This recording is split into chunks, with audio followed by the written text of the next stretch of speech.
Agradeço imensamente a oportunidade de estar aqui compartilhando com vocês um pouquinho do que a gente vem pesquisando ao longo dos últimos anos. Então, se fala que a doutrina espírita, ela se compõe de uma parte que é científica, de uma parte que é filosófica, com consequências morais, que seria a parte dita religiosa. Hoje a gente vai passear um pouquinho pela parte da ciência que se encontra em algum momento com aquilo que foi postulado pela doutrina espírita. Não que o que a gente vai falar esteja contido na codificação espírita e nas obras subsidiárias, mas são frutos de pesquisa na área científica, onde você pode fazer uma leitura de que ali tem coisa que a gente encontra também de forma concorrente com a doutrina espírita. Então, qual é a fonte da nossa experiência subjetiva do eu? O que somos nós? Então, durante os últimos 2 séculos, tanto a ciência como a filosofia têm negligenciado o estudo do paradigma mente e cérebro.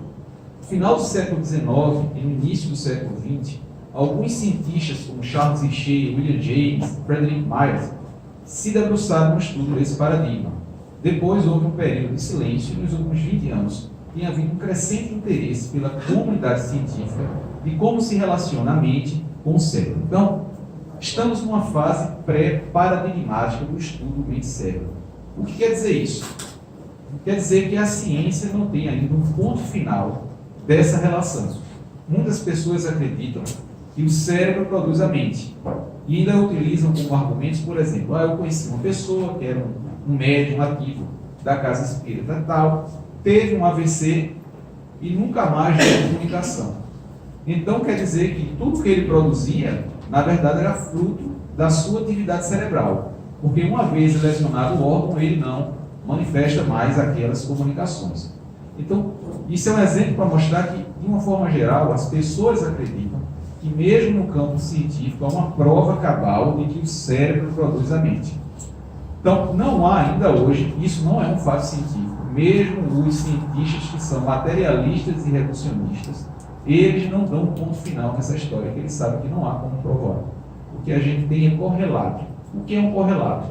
Você tem uma aparelhagem de rede neural que serve como substrato para que determinado tipo de ação cognitiva ela aconteça. Se você lesa aquelas estruturas, sendo a mente um produto do cérebro, ou sendo a mente não local e utilizando o cérebro como ferramenta para a manifestação do seu eu, não vai ter como mais se manifestar isso.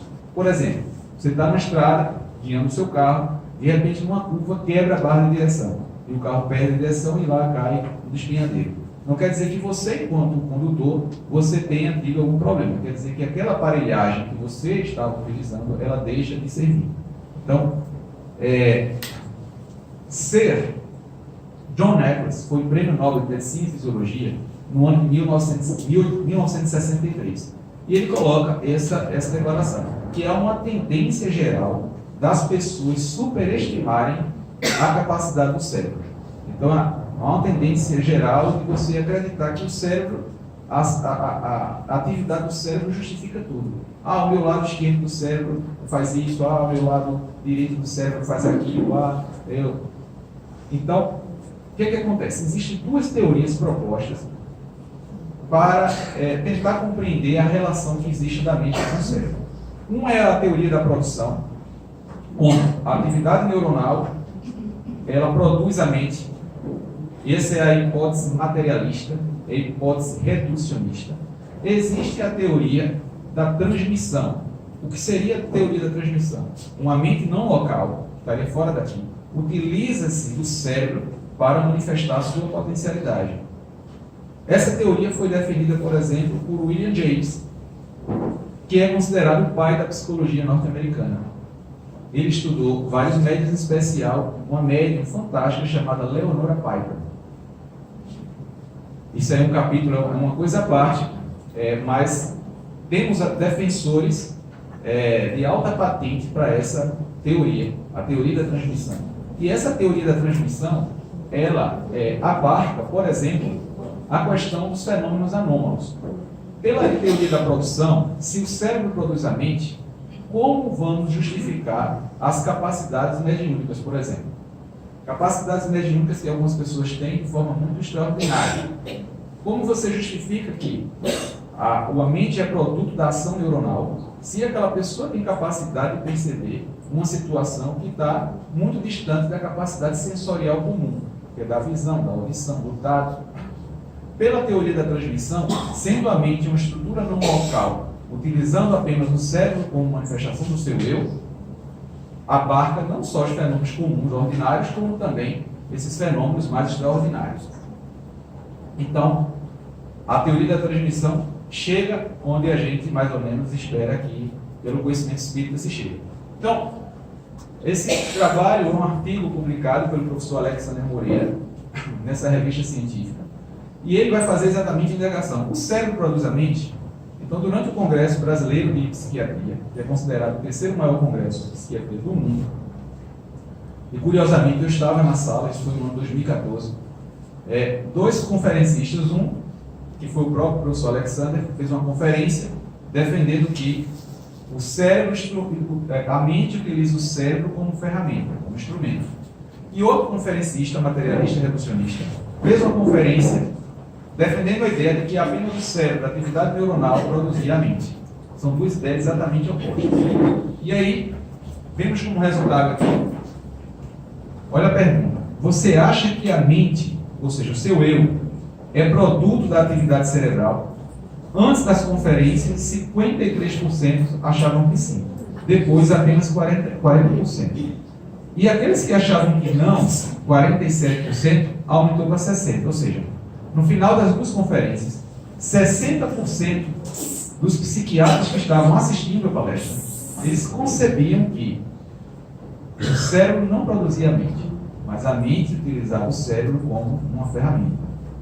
Porque eu sei que é um termo um pouco espinhoso, meio complicado, mas essa hipótese, ela ajuda a gente a compreender o que somos nós. Será que somos o produto da despolarização das células neuronais? Ou será que somos uma coisa que vai além disso e que se utiliza da estrutura física para manifestar toda a sua potencialidade? É isso que estamos tentando investigar em um campo mais científico mesmo. Então, isso aqui é um trabalho, um livro interessante que vai colocar uma proposição interessante. Até o século XVII, os astrônomos ocidentais acreditavam que as estrelas eram fixas. Então, todo manuscrito até o século XVII, no mundo ocidental, coloca como as estrelas sendo fixas. Após a Revolução de Copérnico, onde derivou vários conhecimentos novos, tipo que as estrelas elas se movimentavam, existiam movimentos estelares, os astrônomos ocidentais começaram a perceber esses movimentos. Sendo que os astrônomos orientais, que não tinham essa limitação, eles já viam esses movimentos muito antes dos ocidentais. E o que nós queremos mostrar com isso? Queremos mostrar que nós somos guiados pelo que aquela comunidade científica permite.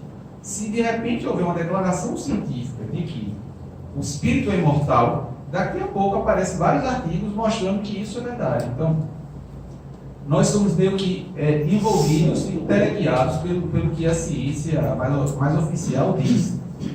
E são poucos que querem quebrar esse paradigma, porque é mais confortável você permanecer na sua zona de conforto aceitando o que a maioria pensa que é verdade, mesmo que nem sempre seja, porque a ciência, a história da ciência, ela é muito profícua em mostrar que o que era, na verdade, uma verdade absoluta em determinado momento da história da humanidade deixou de ser momentos depois. Temos vários exemplos disso. A equipe de Pasteur, quando começou a levantar a hipótese da questão da contaminação, etc., era ridicularizada. E tantos outros exemplos temos ali. Então, é necessário que, aí Karl Popper, que foi um grande filósofo da ciência do século passado, ele fez a seguinte declaração: na busca pela verdade, pode ser nosso melhor plano começar a criticar as nossas crenças mais queridas. Então, se estamos dispostos realmente a conhecer a verdade, temos que fazer, primeiramente, uma crítica às nossas próprias crenças. Então, a gente vai entrar num tema que tem sido muito estudado nos últimos anos. Inclusive no Brasil, a Universidade Federal de Juiz de Fora, chefiada pelo professor Alexander Moreira, está iniciando um projeto, um trabalho muito interessante nessa área. Então, o que seria a experiência quase-morte? Alguns indivíduos contam, quando estão em situação de muito perigo, de um perigo iminente de morte, ou quando estão numa situação, por exemplo, com uma parada cardíaca, o que acontece na parada cardíaca? O coração deixa de bombear o sangue. Quando o coração deixa de bombear o sangue, depois de alguns segundos, esse sangue deixa de chegar no cérebro. E o cérebro entra em hipofluxo e anóxia. Então é esperado que naquele momento, onde as células do cérebro não recebem o suprimento adequado de sangue e de oxigênio, é esperado que o indivíduo passe um tempo inconsciente. Sendo que o que acontece? Algumas pessoas, depois da reanimação, quando essas pessoas voltam, elas contam que viram coisas durante aquele período onde o coração estava parado e o cérebro estava sem funcionar, que mais ou menos levantam uma interrogação do que é realmente a nossa consciência. Porque se a nossa consciência é um produto da atividade neuronal, como pode, quando esses neurônios não estão funcionando de forma adequada, um indivíduo ter um nível de percepção e de consciência das coisas que estão ao seu redor? Essa foi a primeira das indagações. Então, todas as pessoas que apresentavam o fenômeno da EQM, independentemente da cultura, da raça, do local do planeta, eles apresentavam o que chamam de estrutura central. O que é a estrutura central? Inefabilidade. Então, há um sentimento de uma coisa tão boa que não dá nem para descrever o que é. Alguns escutam o anúncio da própria morte, sentimento de paz, a visão de um túnel, você está na escuridão e caminhando em direção a um túnel que tem uma luz brilhante, se sentir fora do corpo. Alguns têm o relato que sentem claramente que estão fora do corpo. Um encontro com seres não físicos. E a revisão muito rápida, uma fração de segundo, de toda a história de vida. Esse artigo aí foi publicado numa revista britânica muito conceituada da medicina, The Lancet, no ano 2001, pela equipe do professor Pim van Lommel. Então, ele avaliou 344 pacientes que sobreviveram à parada cardíaca. E ele identificou que 12% descreveram uma experiência central. Então, como o tempo é muito curto da gente, eu vou descrever só um caso muito interessante desse estudo. Um indivíduo foi encontrado inconsciente em via pública e foi levado para o hospital. Quando chegou na sala de emergência, nos primeiros cuidados, na hora de fazer a intubação orotraqueal, ele estava com uma prótese dentária. Então a enfermeira tirou a prótese e guardou numa gaveta junto com os medicamentos. Continuou os procedimentos, etc. O indivíduo foi reanimado. Depois de uma semana, quando essa mesma enfermeira que fez esse procedimento inicial, quando ele estava inconsciente, na sua chegada, entrou na enfermaria, ele apontou para a enfermeira e disse: foi essa, ela sabe onde está a minha prótese. Foi ela quem guardou a prótese no carrinho que tinha os remédios. Então, fica a grande indagação. Como pode, num período onde o indivíduo tem uma diminuição tão acentuada do aporte de oxigênio para o cérebro, onde se espera que ele não tenha nenhum nível de consciência, ele tem um nível de consciência tão apurado da realidade que o circunda? Então, embora a hipótese que a gente colocou da produção da consciência da mente como produto da atividade neuronal seja válida do ponto de vista de testagem, mas é muito difícil você explicar certas coisas que acontecem dentro do conjunto das informações da EQM por essa hipótese. Sigamos. Então, a gente viu que os relatos são semelhantes em diferentes culturas, em diferentes regiões do planeta. E vão de encontro, inclusive, às crenças que as pessoas têm. Eu tive uma pessoa que eu acompanhei, que ela teve um EQM, ela, quando a mãe dela estava visitando ela na UTI e ela parou. Ela parou e teve a sensação de sair do corpo. Viu a equipe se reunindo, botando a mãe para fora, e ela pegou e foi atrás da mãe. E a mãe foi chorar numa outra sala, ela foi, tudinho. E depois ela observou tudo que estava acontecendo, inclusive a enfermeira dizendo, essa não escapa, e tudo dizendo. E ela, furiosamente, ela teve encontro com seres, com pessoas falecidas da família. Sendo que ela tem uma crença, ela tem uma religião que acredita que depois da morte vai ficar dormindo, esperando o juízo final. Então, como se ela tem a crença que vai dormir até o juízo final, como é que ela encontra com um parente? Tem uma história mais interessante ainda. Que ela encontra com um parente que ela não conheceu pessoalmente. Porque era muito criancinha quando a pessoa morreu. Então, como justificar essa gama de fenômenos dentro de uma hipótese que não seja a da transmissão, né, que a gente vive? Então, esse outro estudo, AWARE, é um estudo que foi coordenado pelo professor Sampardi, publicado na Resuscitation, que é uma revista também muito conceituada. E esse é um estudo muito cêntrico, um estudo que envolveu vários hospitais de vários países, mais de 2 mil pessoas estudadas. E aí ele vai, o estudo vai acontecendo por estágios. No último estágio, ele estuda 101 pessoas. Dessas 101 pessoas, 46% se recordavam de eventos, temas centrais durante o período onde se era esperado que elas não recordassem. Só para a gente relembrar aquela história.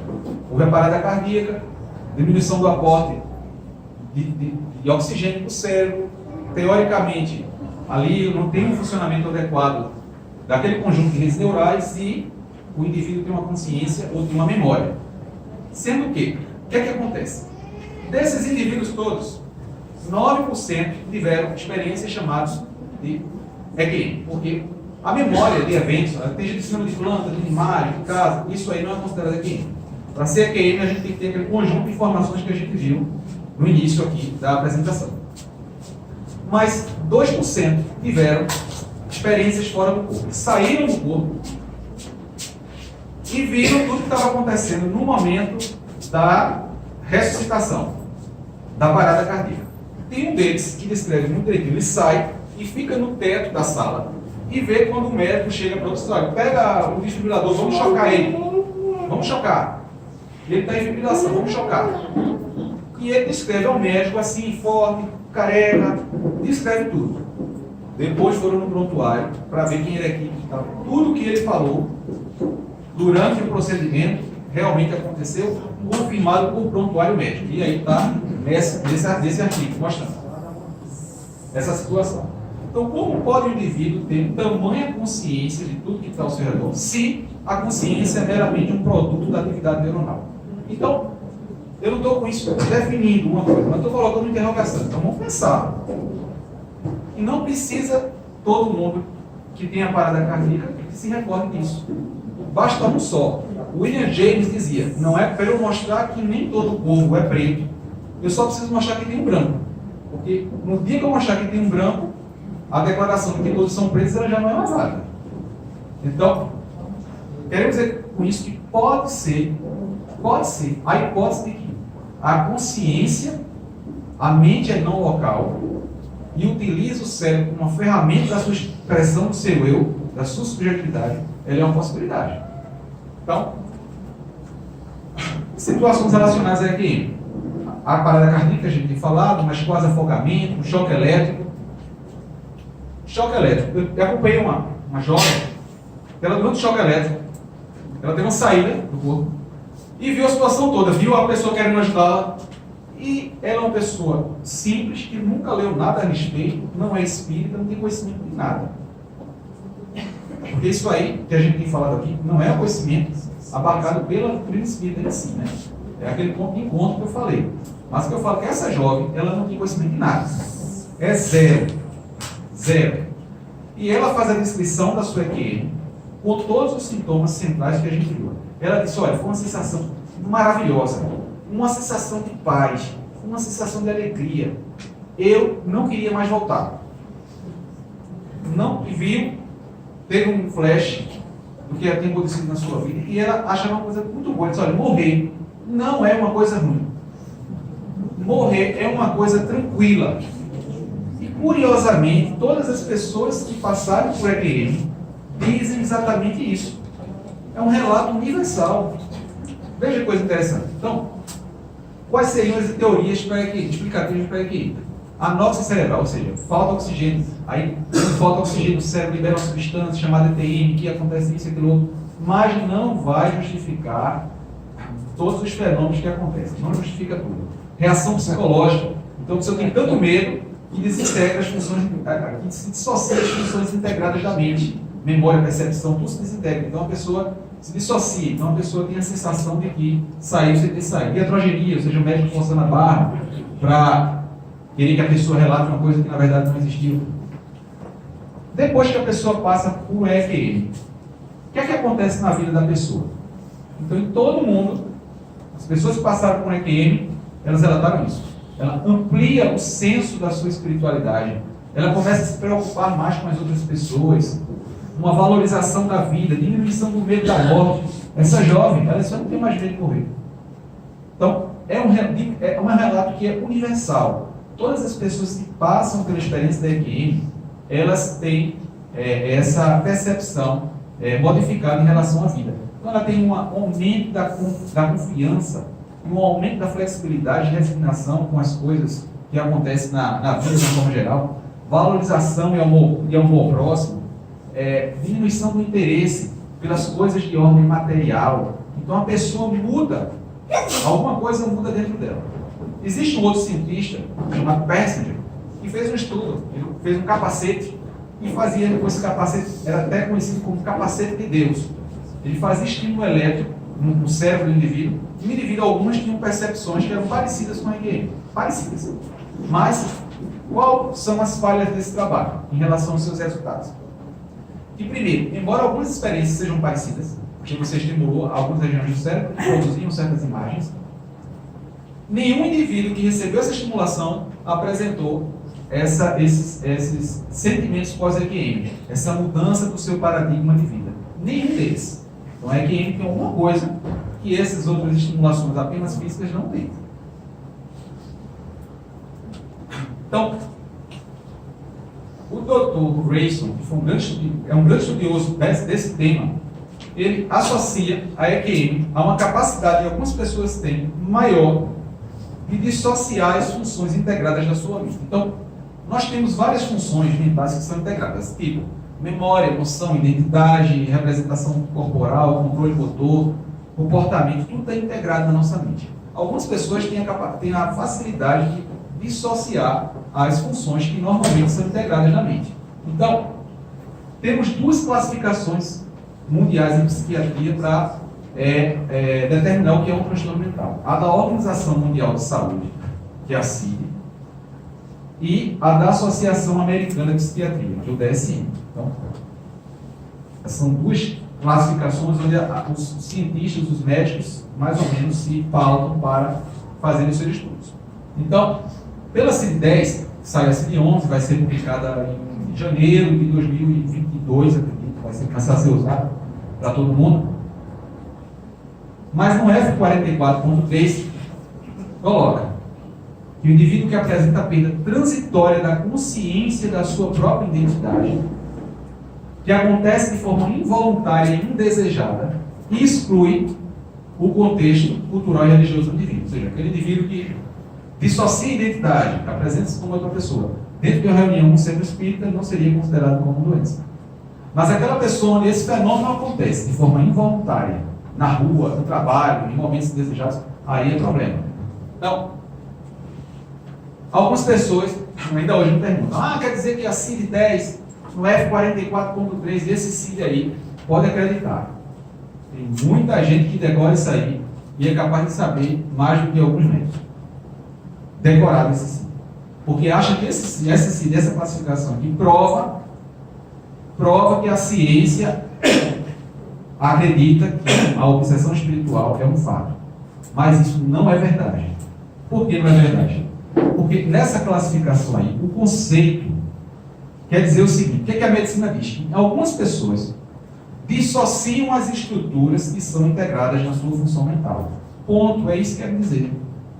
E que se assemelham ao transe, mas não quer dizer que eles acreditam.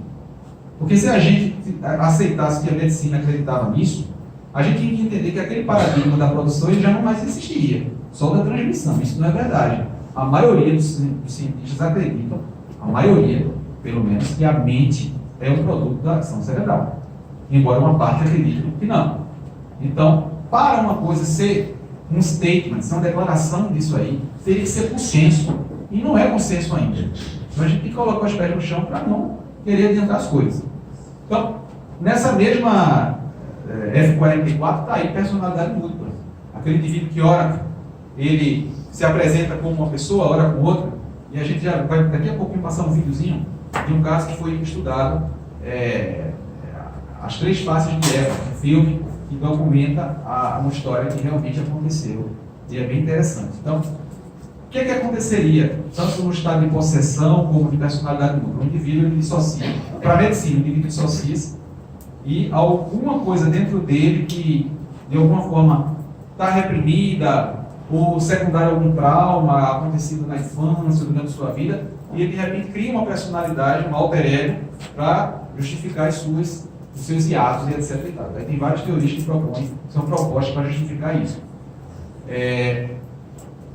Só para a gente adiantar, o DSM-5, que é a classificação da Associação Americana de Psiquiatria, ele vai colocar também nessa linha, são indivíduos que apresentam 2 estágios de personalidade e que esses estágios de personalidade, eles promovem no indivíduo um problema de ordem social ou ocupacional e não estão relacionados a alguma estrutura religiosa ou cultural que ele frequenta. Então, no início do século passado, tem um caso que foi acompanhado por uma equipe médica de uma mulher dona de casa que, de repente, ela entrava em transe e outra personalidade, um alter ego, assumia o comando. E essa pessoa que assumia era completamente diferente da personalidade que era, de forma geral, apresentada por ela. Então a gente vai ver um minuto de trecho aqui do filme.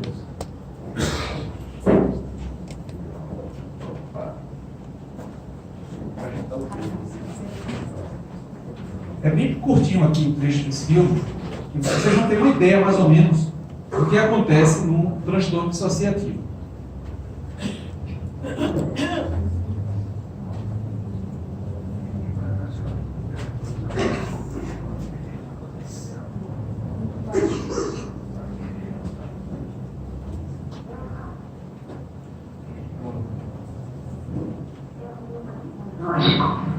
E você é mãe da filha dele, certo? Claro. E você é o Sr. White, seu nome é esse? Sim, senhor. Então, eu posso falar com ela bem? É claro. Ela abre?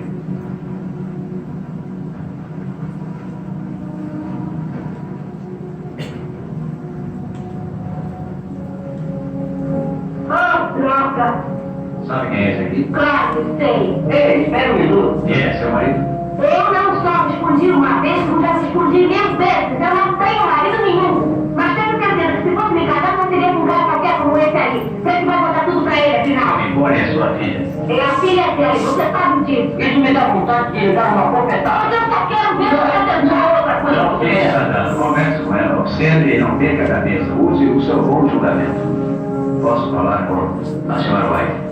Claro que pode, mas não me chame mais quando esse palhação estiver aqui. Senhora White.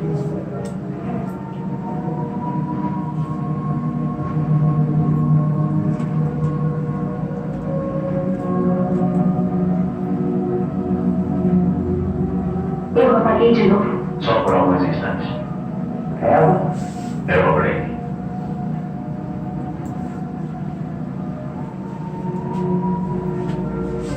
Como já lhe disse que não quero ver novamente. Senhora White.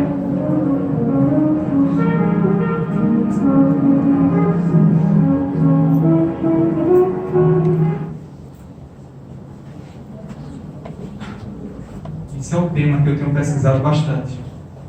E estamos submetendo um trabalho que fizemos a uma revista científica agora, esses dias, está pronto o artigo.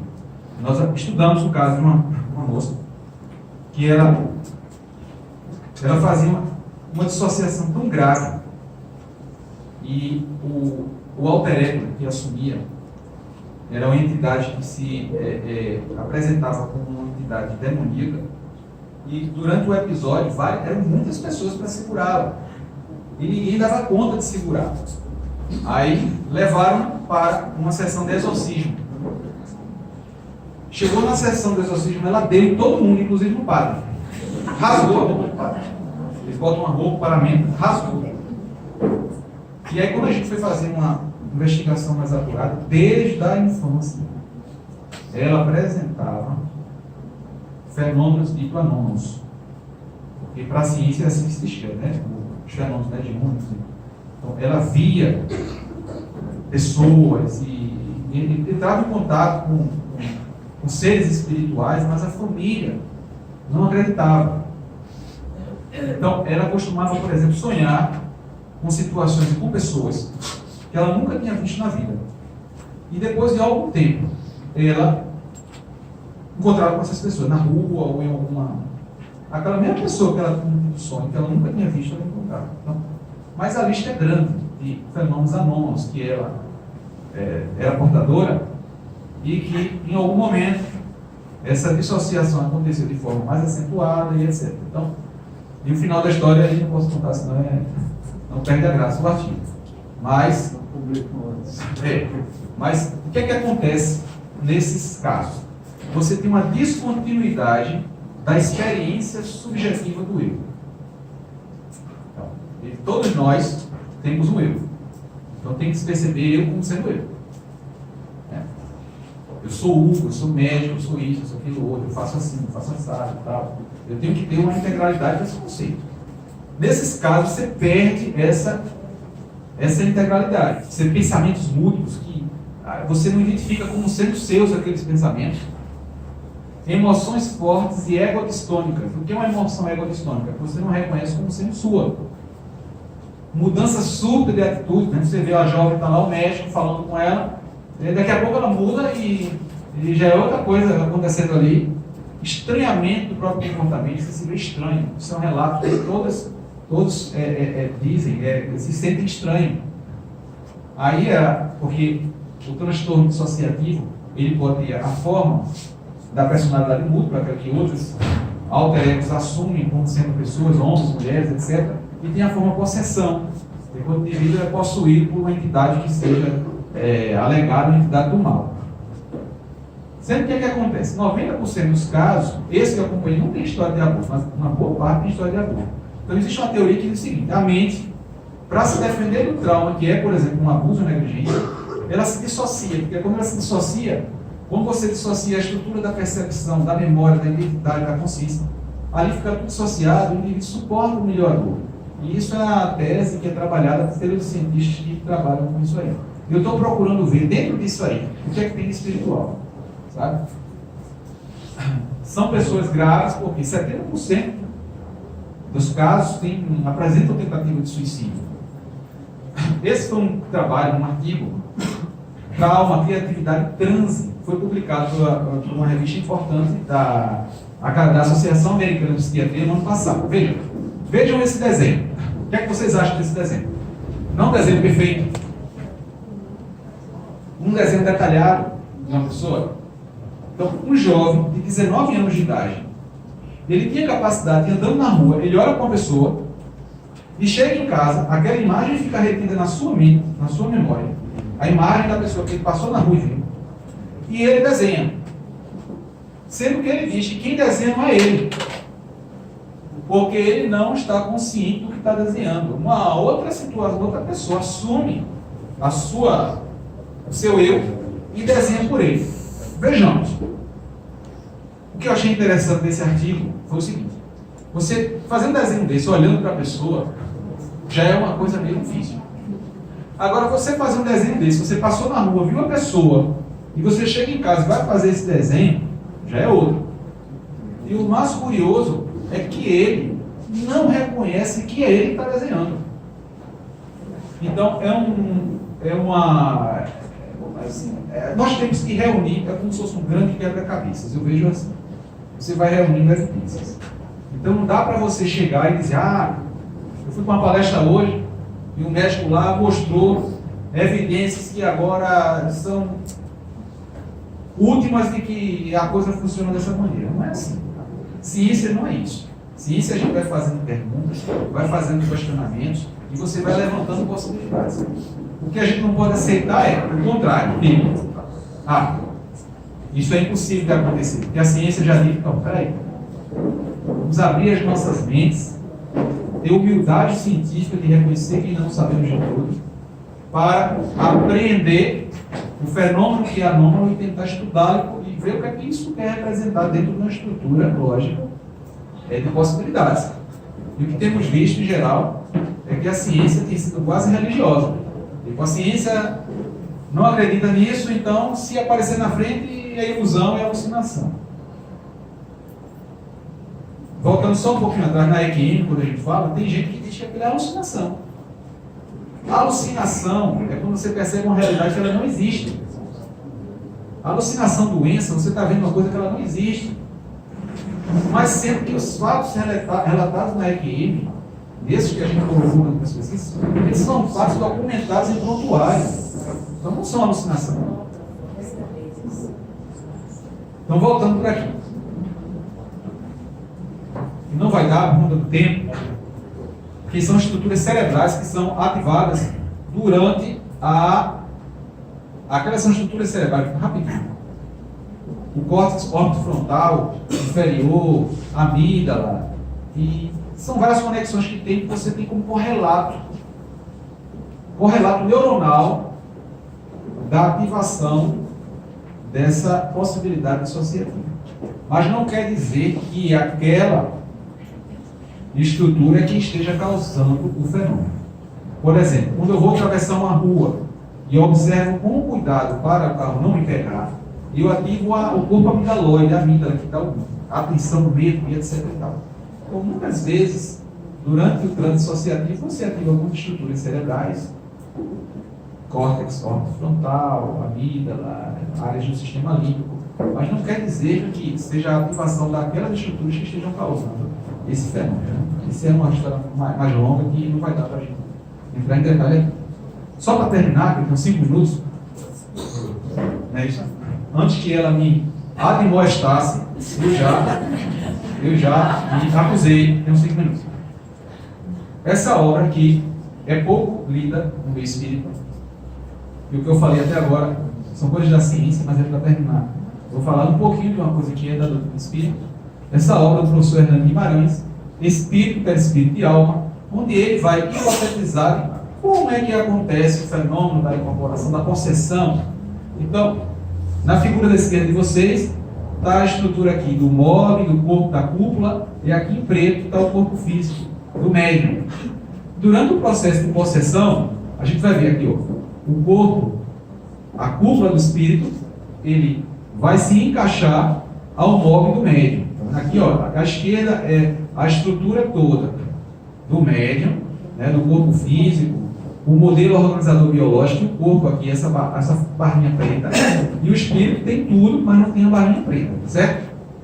Aí no seguinte, o que é que a gente vai ver? A gente vai ver que aqui o móvel do médium, certo? Aqui o móvel do espírito e aqui a cúpula do espírito. A cúpula do médium ficou afastada ali, ó, ligada aqui pelo cordão de prata. Aqui está o corpo físico, ó, do médium ligado pelo cordão de prata à sua cúpula. E aqui, olha, se encaixou perfeitamente a cúpula do espírito. Isso é uma hipótese explicativa. Mas o livro ele fala de outras coisas, eu acho interessante ler, para ver a ideia de uma teorização no campo científico de alguém da área espírita. Não sei se deu para perceber direitinho essa ideia aí, mas a ideia é interessante. Então, o que é que acontece? Esse aqui é um quadro pintado por Pablo Picasso, quando ele tinha 19 anos de idade. O quadro se chama Ciência e Caridade. Então aqui você tem um médico, né, vendo o pulso da paciente enferma, e ali em cima tem a freira que ali vai representar a caridade. Então, ciência e caridade. Ciência, ela é um veículo de iluminação de todos nós. Então, quando a gente vai mergulhar, a ciência tem contribuído enormemente para a compreensão de como funciona a nossa estrutura profunda do nosso eu, e qual é o nosso papel no universo, embora estejamos muito longe de compreender integralmente isso, mas muito longe mesmo, mas a ciência possibilita essa caminhada. E a caridade, ela é que vai permitir que tudo isso que a gente vivencia tenha um sentido. E se você conhecer tudo, não tiver caridade ou amor, não vai valer de nada. Então, eu acho que Picasso estava inspirado pelo alto, quando fez esse lindo quadro, expressa exatamente qual seria a situação ideal da ciência se unir com um sentimento de amor profundo com tudo, gratidão a algo que esteja acima da gente, esteja coordenando tudo isso. E eu acredito que o caminho que estamos seguindo, todos nós aqui hoje, é mais ou menos esse caminho que foi elaborado por Picasso quando ele fez essa obra, ciência e caridade. Acabei no tempo certinho, queria agradecer enormemente a todos vocês, um grande abraço e até a próxima.